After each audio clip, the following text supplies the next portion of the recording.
Le Soleil émet un rayonnement de type corps noir, qui est partiellement absorbé par l'atmosphère de la Terre.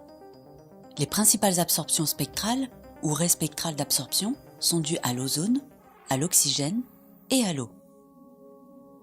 Une atmosphère planétaire possède ainsi une signature spectrale qui représente sa composition chimique, mais également sa composition en nuages et brouillards.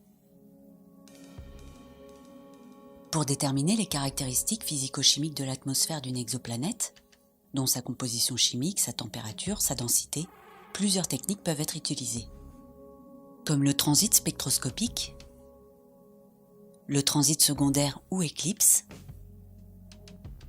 l'observation spectroscopique directe de la planète, ou encore l'observation de la planète à différentes phases autour de l'étoile afin de mesurer des variations temporelles et saisonnières. Avec la première technique, un spectre de transmission est construit à partir de l'observation de transit de l'exoplanète devant son étoile. Lorsque l'exoplanète est entourée d'une atmosphère, celle-ci va produire une extinction supplémentaire à celle du disque planétaire. Autrement dit, l'absorption par les molécules de l'atmosphère se faisant à des fréquences précises, l'extinction variera avec la longueur d'onde. Il y aura une extinction moyenne correspondant à celle produite par le disque planétaire et des extinctions supplémentaires produites par les molécules de gaz composant l'atmosphère. En recomposant un spectre dans une bande de longueur d'onde observée, il est possible d'identifier ces absorptions supplémentaires dues à un élément chimique particulier.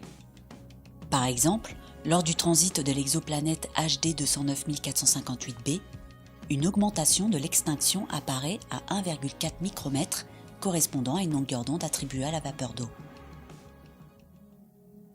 La méthode du transit secondaire, ou éclipse, consiste à mesurer l'émission de la lumière avant et après le passage de l'exoplanète derrière son étoile. Juste avant l'éclipse, la lumière reçue est la somme de la lumière émise par l'étoile et par le côté jour de la planète. À l'éclipse, on ne reçoit plus que la seule contribution stellaire. En soustrayant cette contribution à la précédente, il en résulte l'émission de la planète, c'est-à-dire la somme de la lumière réfléchie par la planète et de la lumière émise directement par la planète. Parmi cette deuxième composante, des raies spectrales peuvent être identifiées. Le spectre d'émission de la planète HD 209458b a été mesuré et modélisé par différentes compositions chimiques. La température de l'atmosphère apparaît élevée, suggérant que l'atmosphère de cette planète très proche de son étoile est photoévaporée par le rayonnement stellaire.